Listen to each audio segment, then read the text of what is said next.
What do you know about politics? What should you know? Forget views, beliefs, and opinions. Politics is really a science, and that's where we come in. Welcome to Inside Political Science. I'm Kirby Goodell. I'm Todd Kent, and we're your guides to what's actually happening in politics. We're using our years of experience to navigate political data, media, money, behavior, and more to educate and inform you. Welcome to episode 4. Todd, we're back again. I'm Kirby Goodell. I'm Todd Kent. And we're professors at the Bush School of Public Service and Government and the Department of Political Science. Well, it's great to be back. It's so interesting to me that politics never stops. It's a 24/7 industry, and so there's always something new to talk about.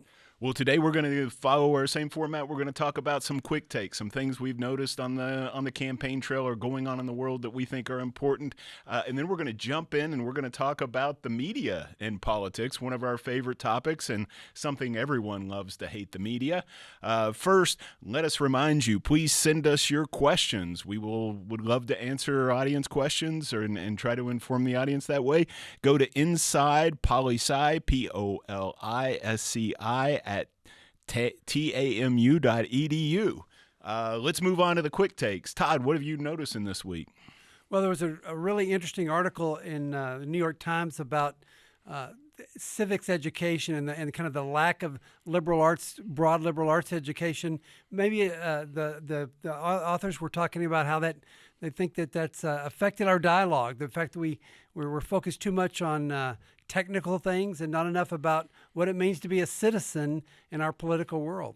Yeah, arguably, once upon a time, one of the things about public education, and that goes all the way from K to 12 into higher education, was that it was about citizen education. It was about democracy, that democracy required informed citizenry. And this article sort of takes that case and says one of the problems that we're looking at in higher education these days is that maybe we're not doing enough of that. Maybe we're not reading enough Aristotle. Maybe we're not reading enough Plato. And instead what we're doing is we're learning how to do calculations and do engineering or do business. And there's nothing wrong with that. But they're making the case that we also need the education and how to be a good citizen and what it means to be a good citizen. You know, I think the value of reading those great works is that we get this kind of variety of ideas and we can talk about them. And the one thing they specifically mentioned in the article is this idea of kind of we don't have to spend any time dialoguing and deliberating the great ideas. Therefore, we tend to be kind of narrow. Yeah, and not only narrow, but also I think it even beyond that it makes us less willing to trust the other side because we don't know how to talk to each other, and so we're more inclined to see the other side as evil, as not well-intended. Once upon a time, it felt like, and I hate to be nostalgic because I think the world's a great place, but once upon a time it felt like I could say, oh, I disagree with you. I know you want what's best. But increasingly, it seems like people think the other side doesn't want what's best. Actually, they want to make things worse. Right. We take sides to start with, and that becomes our starting point. You know, in the state of Texas, we're required to teach American national government and state and local politics. The purpose behind that is to develop good citizens. And so I wonder, though, if getting knowledge about those things makes you a citizen, or really would it be better if we were talking more about the ideas? And so I think that's something that needs to be looked at. And learning to disagree. One of the other things, this feeds in naturally to this. One of the other quick takes one of the takes that I had.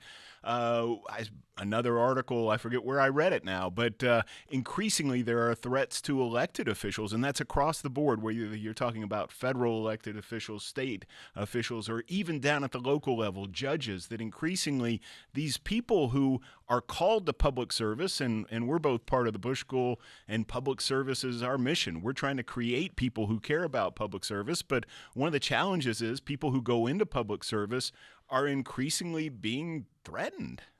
Yeah, I think people are, because we don't have this dialogue, we don't understand that somebody can differ with me and they're not a bad person or evil in any way, is that we don't know how to relate, how to deal with it. And certainly there are some that would take that into their own hands and say, my way of is not the ballot box, but it's some other way, and we certainly don't want that to be the case.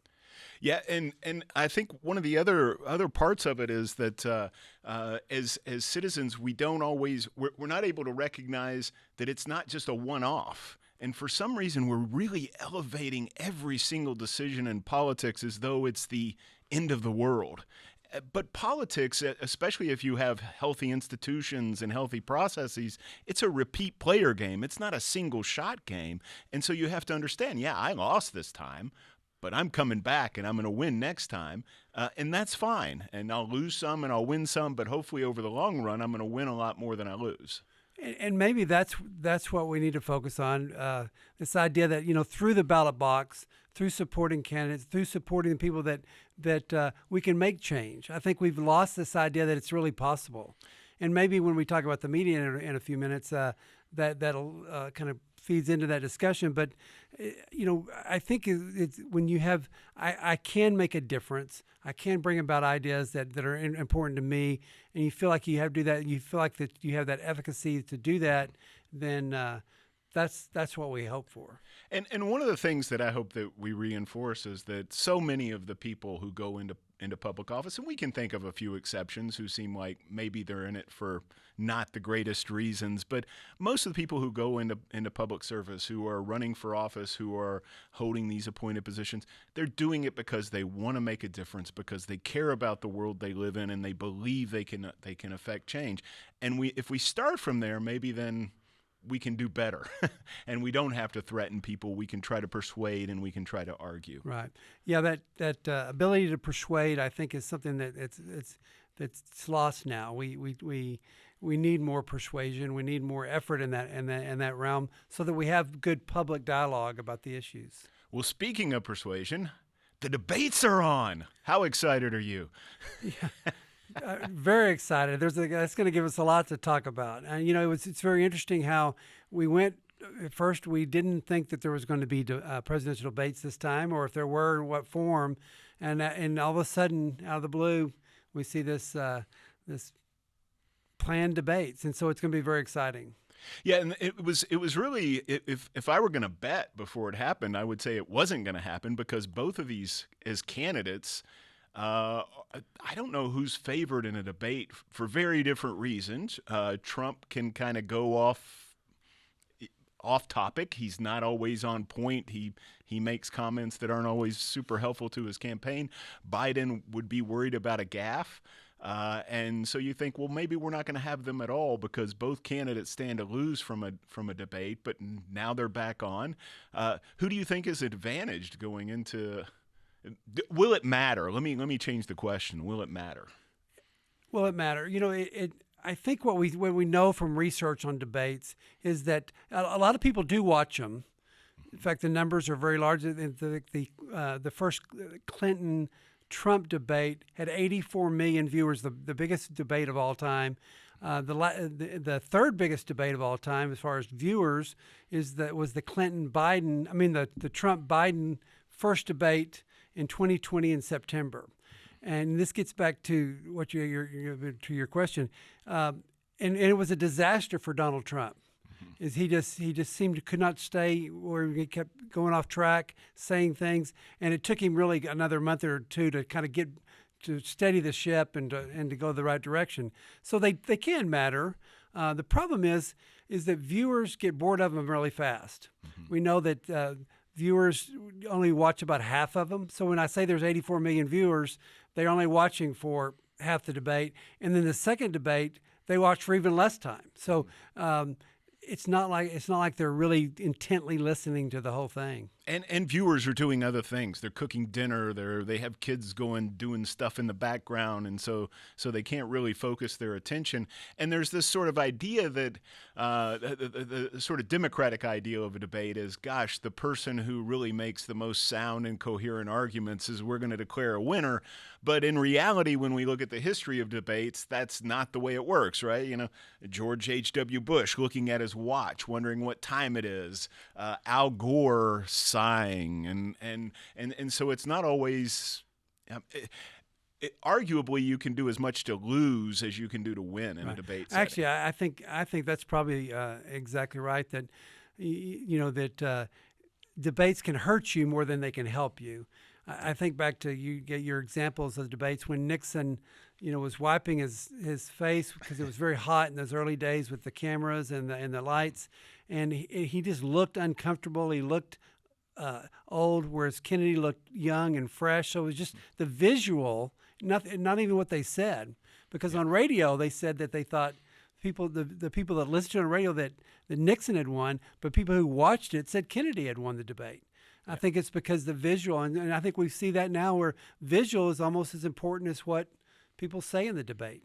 Yeah, and image matters so much in a lot of these debates, much more so than substance in many cases, this ability to take charge or to use humor to deal with a potential question about someone. So Ronald Reagan famously saying, "I'm not going to let my opponent's age be an issue in this campaign," when people were worried about his age. And by the way, he was much younger than Joe Biden or Donald Trump when the concerns about his age were being raised. So there are moments where you can say, oh, gosh, a candidate really lobbed a zinger. But they're kind of these one-liners. They're not – it's not substance really, right? It's mostly style. And everybody, as you said, you're sort of watching it like one of the reasons why it's hard to win a debate is because your fans are watching it like a sports team. And when your person does something good, we really got them there. And when they do something bad, you kind of sigh and you hope for but you're rooting for and against people. Right. I think two things. One is that too often now, because we are on TV on the debates, there's so many scripted lines that are used that almost kind of appear artificial a lot of times, where they're looking for this is the point to use this line that I've been practicing for 2 weeks, and also. So much the media looks at the process and what's happening at the debate as opposed to the kind of the substance of the debate.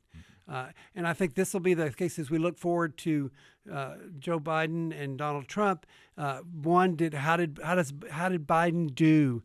Is he slipping up on some of his ideas? That he's forgetting things? Did Trump stay on? Could he stay on course? And so that'll become kind of the process, and the context becomes bigger than what's actually said. Now, I have seen an argument, and I think this is a reasonable argument about as we go into the debates, that in many ways Trump and the Republican Party are helping set Biden up. I think they did it before in 2020 as well, by downplaying his cognitive ability. All Biden really has to do is come in and show up and be reasonably coherent, and people are going to go, wow, Sleepy Joe. He's not as sleepy as we thought he was. He seems forceful. He seems in charge.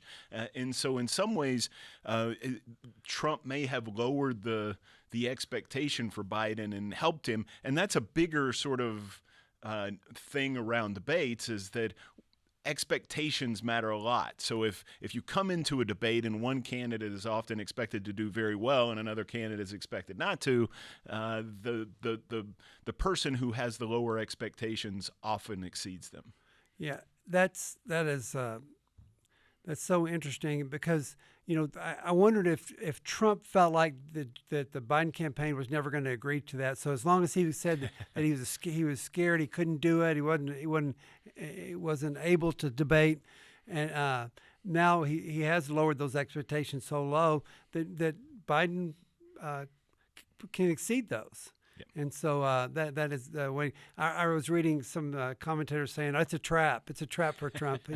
He stepped right into the trap. Well, we'll see. And that as we go through the summer and these begin to happen. In fact, the first debate is the earliest presidential debate in history. Mm-hmm. So that's going to be very interesting to see. Does anybody? Usually in the summer, people aren't paying attention. Is this going to actually draw some attention? It'll be interesting to see the viewership.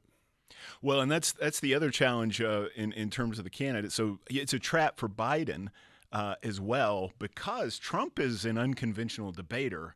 You're not arguing with someone who's going to stay on point or stay on message. He may move it in a different direction. He may do things that conventional politicians don't do, and that's easy to throw off a more conventional politician, which Joe Biden more fits with. The other thing that's really important in terms of thinking about winning and losing, and that brings us to today's topic, is the media. And the media coverage of the debate matters so much, and the candidates understand it and they know it. So after the debate is almost as important as during the debate, because what happens is the political consultants come out and they tell you why their candidate won and why the other candidate lost, because they know that a lot of people may be paying some attention to the debate, not a lot of attention, but they're going to hear what people are saying about whether someone won or lost. And the candidates and the parties are just so much better these days about knowing that that's part of the story, so they never leave anything to chance. And you know what people do is people self-select into the media that they want to listen to. So that kind of begs the question, if we're looking to see what are the pundits, and I'm choosing my pundit to listen to, Yes. and it's telling me what actually happened from their perspective, that we use it to reinforce what we already decided. You know, I'm supporting my candidate, and I'll go where we're going to get a positive discussion of my candidate's performance, and therefore in the end, you wonder if how much it really matters. And that's why it's always fun to flip back and forth from CNN to MSNBC to Fox News to see how the different channels are covering the debate, to see how the different pundits are talking about who won and who lost. And that brings us to the media. And when we come back, we're going to talk about the media and politics.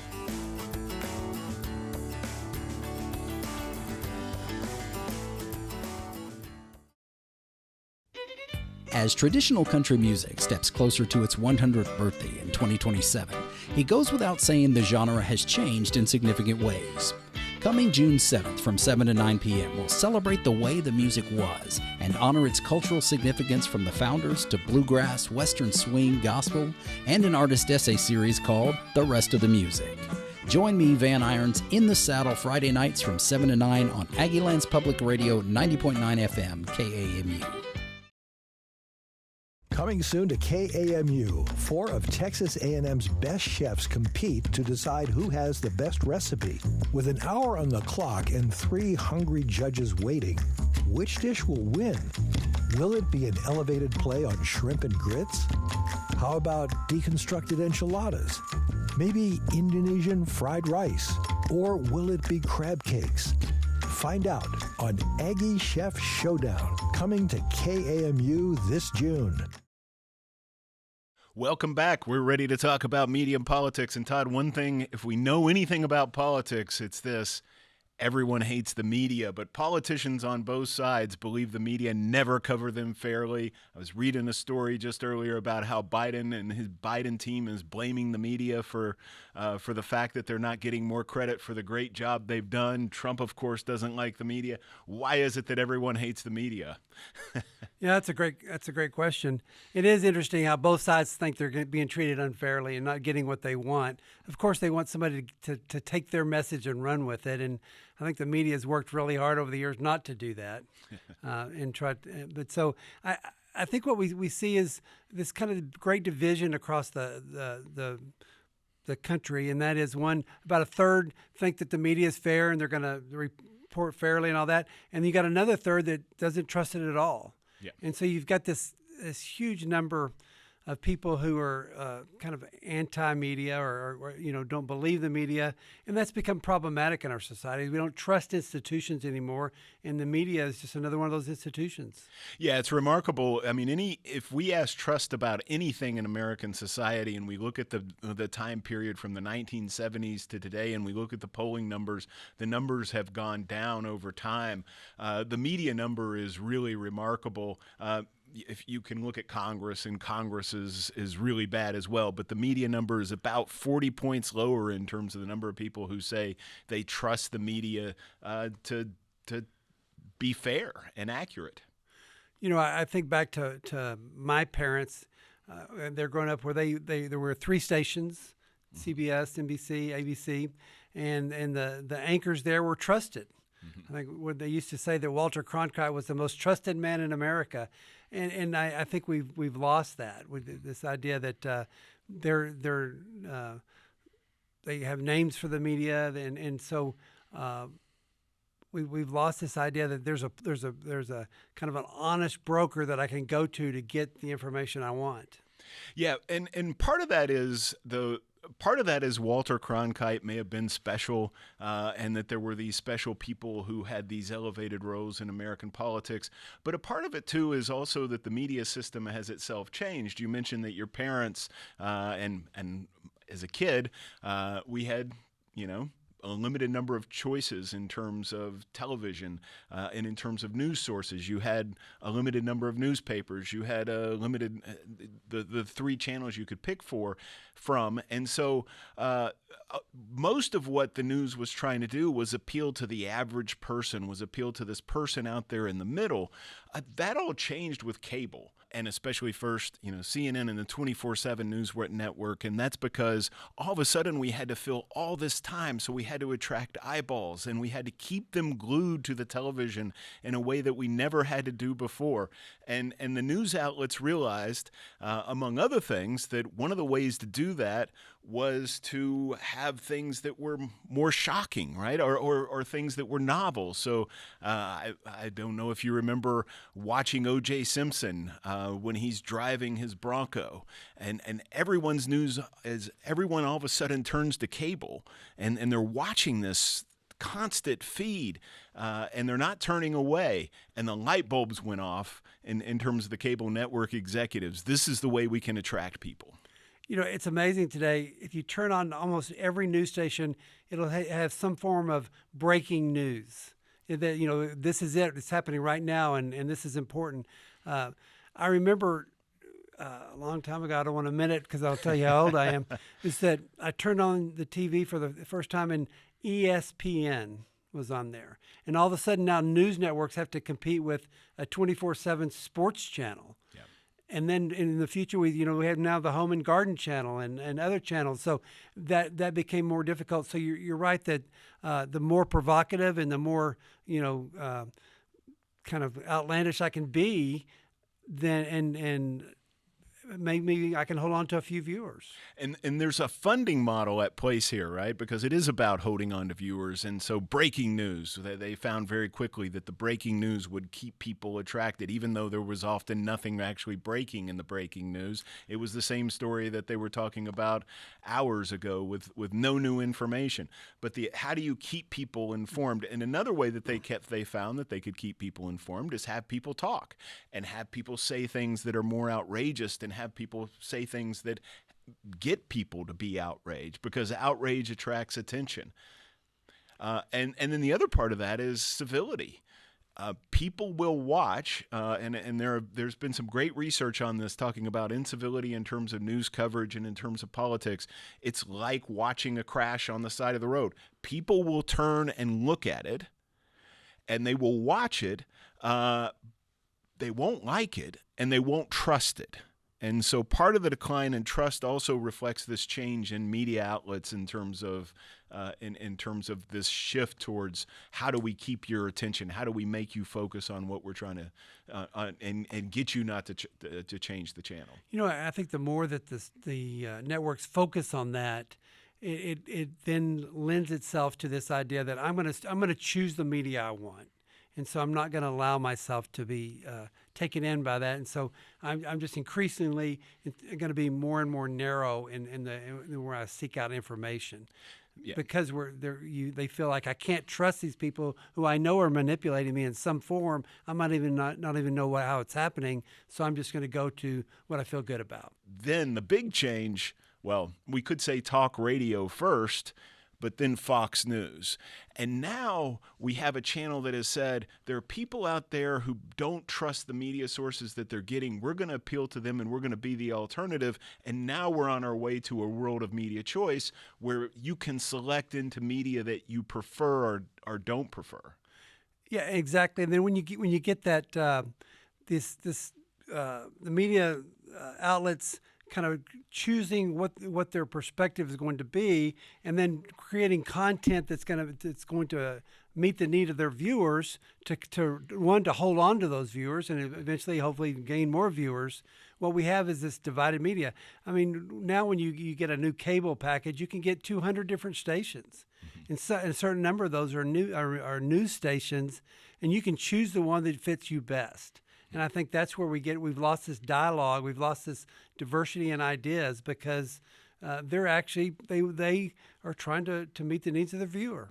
Their viewers. Yeah, and so when you think about it this way, you have to sort of rethink what we mean when we talk about, especially if we're going to talk about media bias and media effects on politics, is different news channels are covering, or different media outlets, I should say outlets instead of news channels, are covering politics differently because they have very different audiences and they're catering to that audience. So sort of recent news, we know the NPR executive came out and said, hey, NPR is being biased right now, and it's being too liberal, and that sort of famously makes this case. But why wouldn't they be? Who is their audience? Who are they appealing to? Who's listening to them? Who's paying attention? Well, they're going to play to their audience. At the same time, I saw a story just earlier today about the news coverage of the Trump trials. Fox is covering very little about the trial and a lot about what's happening outside of the trial, whereas the other networks are very much focused on the trial. And so the source really matters here. It does. And you know, we know that news stations want to make money, most of the corporations, so they're in it to gain viewers, to grow their viewership, and that's how they sell advertising revenue. So, you know, they're doing focus groups to see where do we need to go with this? What do we need to be talking about? And that's where we live in today. And so I think people more and more are there's a selection bias. They are choosing what makes them feel good and what doesn't contradict their kind of current belief system. And that's why we have viewers who watch CNN or Fox or MSNBC or something else, or maybe their local PBS station, something that makes them feel good about what they're hearing. Yeah, and they're looking for something, and they're being rewarded. And we live in a world now where they have the choice, they have the option. So you know, and a great example of this maybe is in presidential addresses, which doesn't directly get at news, but once upon a time, if the president decided to speak to the country, the world stopped. You know, your favorite show stopped. Sometimes you were very mad about it. You're like, why are they interrupting my favorite program? But you had to watch. And today you just change the channel. That's right. There's so many options that you can change it all the time. I asked our students in an American government class, and I put a list of potential options for news. How many of you have one that you watch as opposed to all the others? And it's a large majority. So there's very little, even as for, you know, if you're thinking about 18 to 24-year-olds that are looking at a variety of news sources to try to understand what's going on, they've already made their choice. And I think that's part of what we get is this lack of trust in media. I trust my media, I just don't trust your media. Yeah, and so along with that, so there are two things going on. One is people are selecting into media that are favorable to them, that they like, that is reinforcing what they already believe. And we've heard people talk about bubbles. There is some research out there suggesting that maybe the way we commonly talk about news bubbles isn't entirely true. There is more attention across different types of outlets than we might expect, but the bubbles are real. But then there's also this fact of people who are less interested, less engaged in politics, just opting out altogether. And so what they're coming across is sort of accidental exposure to news. Someone shared something on Facebook, someone shared something on Twitter, and that's already I'm laughing because that's old media now, right? It's somebody shared something on TikTok or they saw something on TikTok. It's accidental news exposure. They're not necessarily going for news exposure, but they're getting some perspective because it's being covered in the media that they're consuming. Yes, I agree. And if you think about how often today we hear a news station or news outlet will say, we reached out to this other group and we haven't heard back from them. You know, this unwillingness to kind of engage the other side, if you would be. And I think that's really problematic. And that there's you know, I'm going after a politician as candidates. I'm going after my voters, and I'm not. And my attempt to persuade, I'm going to do it other ways than do it on the media. The media I'm going to use to kind of reinforce my brand with my voters. Yeah, and so that's another great point, because one of the things that I think people miss when they talk about media and its coverage of politics is there's this idea that the politician is helpless in this relationship, and in fact, the politician controls something very important to the journalist. They control access. They can talk to whatever journalists they want to talk to. They can give favorable treatment to journalists who give them favorable coverage. And so there's this sort of dance around politics that I don't think we talk about enough when we talk about, is the media biased? Did the media cover this fairly? Well, what is the politician doing? How are they trying to set their coverage? How are they trying to set the news coverage around the issue that they care about? Because the politicians are very, very good at this, or at least some of them are. Some of them aren't as good. And if you're the journalist, Todd, and you do a story on me and I don't like it, I'm probably calling you up, or my campaign manager is calling you up, or someone's calling you up and telling you, hey, that was a garbage news story you just did. You know, that's exactly right. How there's this symbiotic relationship between the media and the candidates. They need each other. Yes, I need, and so I think increasingly that may have declined over time with the access with the advent of social media. Maybe I don't need you, and you're going to have to earn to get something from me, because I don't need you as much as I used to. Yeah. I think Trump was back in 2016 said he was really the first Twitter candidate, and he came out and he said, I have 21 million followers on Twitter. Mm-hmm. I can bypass this liberal media that's not treating me fair anymore. And so there's I think it's changed a little bit as we introduce these new kind of variables or different forms of media and how that relationship works. Yeah, if you go back in time and you say what was the world like when you had limited choice and you had three news channels, well, in that case, the power is in the journalist and in the news organization, because they can control access to a large audience. As you move forward to an age of media choice where you have lots of options, now the politician can select and say, all right, this is the audience that I want, and this is the news organization that I want to go to. And if they're really good at it, and I think Trump and his use of Twitter in 2016 and up until when Twitter kicked him off the platform, was very good at, was saying, oh, I got followers anyway, I'll put it on Twitter, and media organizations will have to cover my Twitter feed. Right, and so that we see a shifting in strategy. Yeah. Instead of the Walter Cronkite, if I sit with Walter Cronkite, people will believe me. To I'm gonna be my own media source. Yeah, and with that switch and with that change in the balance of power between the politician and the journalist, there's something else that's really important. And I was looking at some of the journalists have to be worried as well, and news media organizations have to be worried about, if a news story is coming out, they want to get it quick. This has always been the fact, so I don't want to overstate this idea of rushing to try to get a story out and act like this is a new thing. But with competition increasing, the chances of putting out misinformation because there's something out there has increased a lot.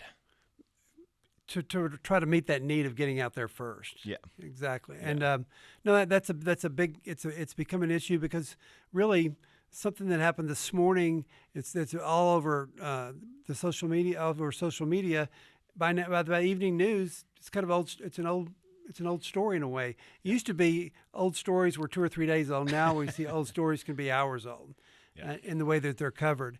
And you know, it is looking at the research.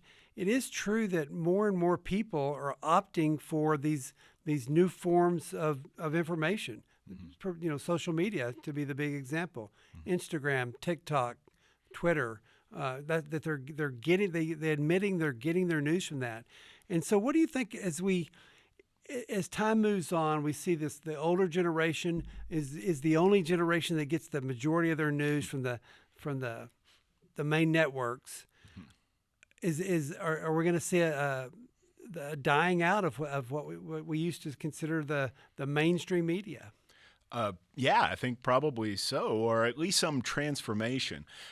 One of our great graduate students in the political science program, someone we're real proud of, is Bradley Mattson, who studies media and politics. And one of the points he made, and when he was talking to one of my classes, was this isn't the weird period in American politics. May be the period where we actually thought the news could be objective, because if you go back to the early founding period, the news media organizations were very closely associated with the political parties, that the candidates had to sponsor the newspapers in order to get, and so there were clearly party newspapers that were out there, and that weird period may be that period where we had an objective media, and we may just be moving back to a period of the partisan press.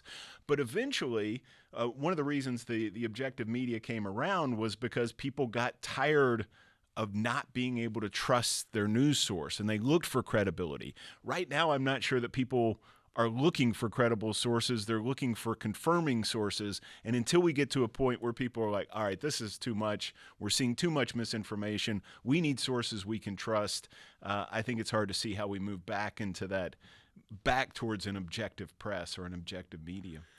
Yeah, more and more we see the average voter, or actually the one seeking out information, is seeking out who they trust, or seeking out. They're determining even the rules by how I'm going to decide if I trust you or not.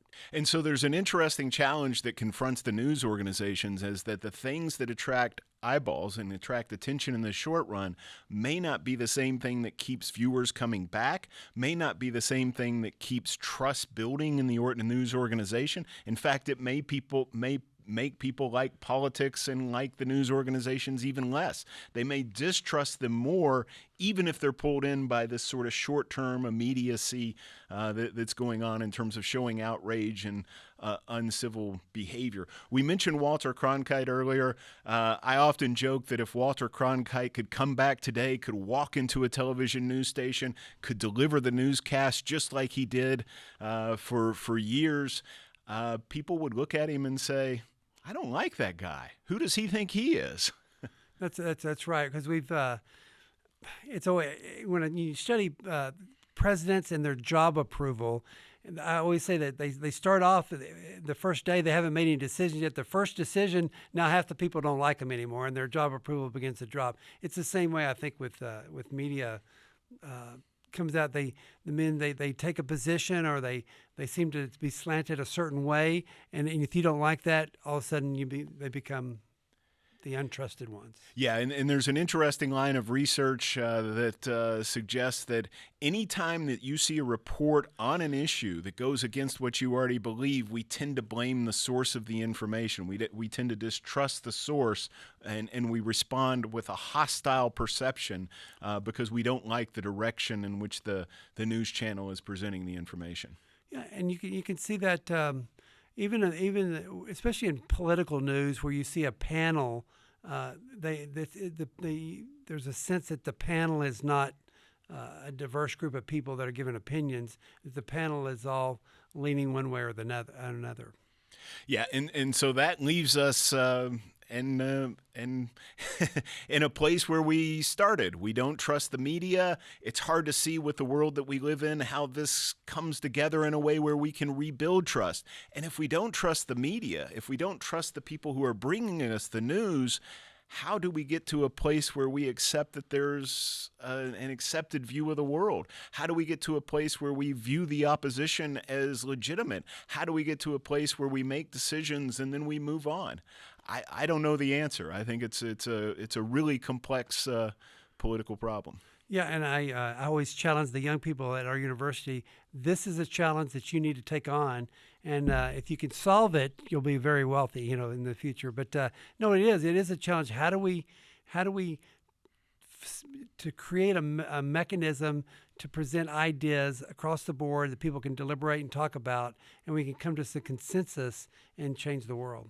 Yeah. And so if you're who do you follow on TikTok, or who do you follow on other forms of social media? What station do you turn on to? It's going to be interesting to see over time. Young people today, they admit to me that they don't watch TV, and they're certainly not going to watch the news. So they get most of their information from social media. As they age, are they going to kind of fall in line with the way their parents reacted to the news, or is it going to be something new? And I think the growth industry is, how do you? We know that people who get their news from social media tend to know less. They're less informed about the issues, but can that change over time? If that's going to be the way we get our information in the future, can it be better? Yeah, and how much of that is driven by technology and by shifts in technology rather than by anything else, right? Because we may be getting news from holograms in the future, right? And right. So, or in a virtual world of some sort where we're, and it's hard to imagine, but what's coming next in terms of where the news is going? Part of it is based on what audiences want, what people prefer. Now, I do think one of the things that I think we still see, even though the media world changed in important ways, and we talked about Walter Cronkite being sort of that trusted source, people still want those trusted sources. And when you see opinion leaders jump up, we may have different opinions of someone, so like, say, a Joe Rogan or a Bill Maher, or I'm trying to think of other people to throw out there, Sean Hannity, whoever the person may be. But the reason people keep coming back to them is they feel like there's someone who's going to tell them what's going on in a way that they can trust, even if it is opinionated. And I don't think people always make the distinction between sort of opinionated versus not. They want to know, is this someone who's telling me how it really is? Yeah. So I think the future in that light is that, how do we convey trust, and how do we choose those who we trust? Yeah. And so I think that gets back to this confirmation bias a little bit, or selection bias, where I'm going to that person that maybe I don't feel like has done me wrong in the past, or at least not as often, and I'm gonna stick that with. Going back to the views of the Trump trial really differ depending on what you watch. Yeah. What you're getting out of that, and so they becomes really a challenge for democracy, because we don't live we live in a world where we don't, every day doesn't have to be politics. So most of us have our lives that we live, and so when we choose to let politics interact with our daily lives, how are we going to do that?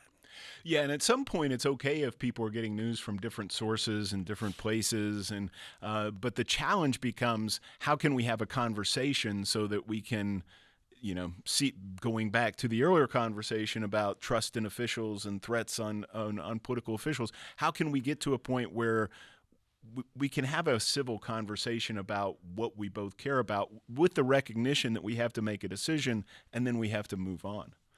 We lived. Our parents grew up in this world where there was more community activities. In fact, the famous book Bowling Alone talks about how there's been a shift that we don't join bowling teams anymore. We do our own thing, and with the advent of social media, I can maybe FaceTime you from my bedroom. I don't need to go out and spend time with you at a coffee shop. So we have this lack of interaction, and so so if our source of information is increasingly getting narrower, does that mean that we're going to see more and more even divide among the citizenry?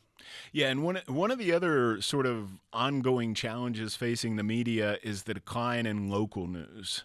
And this has been especially pronounced in terms of newspapers, but also even in terms of local TV, where increasingly the focus is on national politics rather than on local politics. But one of the reasons this seems to matter so much is the more local news declines, the more we think of our world in national terms. And once upon a time, we could think about what's going on in local politics is something that wasn't very partisan, right? We have a zoning issue we need to deal with. We have potholes we need to fix. We have infrastructure we need to build. We have schools we need to take care of. And schools may be a bad example for saying they weren't very partisan, but there were these local issues that didn't bring out the big national partisan feelings because we all thought of ourselves as local community members.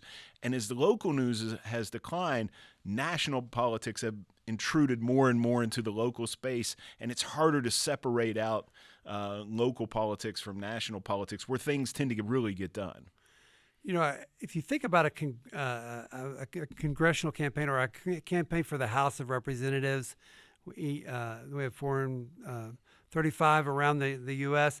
Each of those races, you know, we used to say that all politics is local, Yeah. but really isn't anymore because the issues that they're talking about tend to be have narrowed down a little bit, and so they are, like you said, driven by national issues. And without the local media, local paper, local talk radio, or something to drive local issues, the national tends to take over. Yeah, and the all politics local is such a great quote, a Tip O'Neill quote, but also captures that idea that these representatives could separate themselves from national politics almost entirely. And for many years, especially in the South, Democrats from the South weren't Democrats from the North. And so the parties reflected there were different regional characteristics to the parties, but you could separate yourself from the national party and say, no, I'm not one of those people. I'm a different person. I'm a Texas Democrat, or I'm a fill in the blank in terms of your partisan preference there. But it was possible to not be as nationalized in terms of how people thought about politics. So what do you? I think if historically, Democrats liked local. They liked local. They felt they could win on the local issues. Republicans were strong in defense. It was the national issues, the maybe fiscal conservatism, all this that they could run on. What do you think? What do you see happening today? Oh, that's a great question, and I think I'm not sure because I think now both parties are sort of competing at the national level, and so the idea of a local Democratic Party being more focused on sort of bringing home the goods to the local community and being able to focus really on what's happening in terms of in terms of local infrastructure or our local services isn't what it once was, and so both parties I think increasingly are nationalized, and it really probably depends issue to issue. Right? So on some issues, I think Republicans do want to nationalize it, and on other issues, Democrats more want to localize. I hope in the future that we get a chance to really go into the economy and to see how both parties are dealing with the economy and trying to make it their own. And we see you see President Biden talking about unemployment is down, so that's good. The economy's good.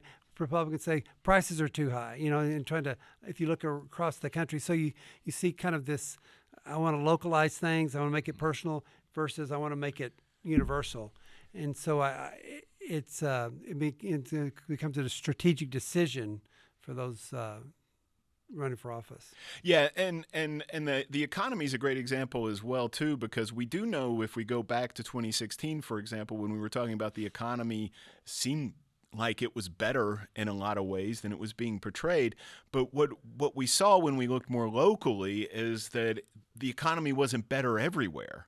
And Trump did very well in those places where the economy was struggling more, whereas Hillary Clinton was doing better where the economy was performing well, as you would expect with an incumbent. I think the same thing is going on today.